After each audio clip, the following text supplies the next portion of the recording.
Lui aussi entend certainement des voix, celles qui lui soufflent un grand destin national et celles qui jasent sur son nouveau coup médiatique, très politique. Certains sont en marche et croient peut-être marcher sur les eaux, mais c'est une autre histoire. L'histoire d'une droite qui cache mal son plaisir face à la dernière macronade d'un ministre passé maître dans l'art de la triangulation. C'est un peu marrant parce que moi je me souviens d'une époque où quand on célébrait des grands personnages de l'histoire ou même quand on sortait simplement les drapeaux français, un certain nombre de politiques à gauche disaient mon Dieu les horribles nationalistes. Il faut surtout interroger ses petits camarades du Parti socialiste, du gouvernement et interroger François Hollande.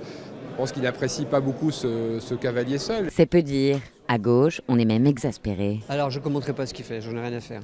Très sincèrement, je ne suis pas là pour donner de la nourriture au storytelling de M. Macron. Le jour où le président commémore la fin de la Seconde Guerre mondiale, son électron libre de ministre prononce, lui, un discours sur Jeanne d'Arc et la République. Alors ses camarades le préviennent, pas question de faire de l'ombre au président ou au Premier ministre. Jusqu'à preuve du contraire, les déclarations de politique générale se font à la tribune de l'Assemblée nationale et pas ailleurs. Il ne faut pas laisser Jeanne d'Arc au Front national, explique Emmanuel Macron, imperméable aux critiques sur ses ambitions trop bruyantes.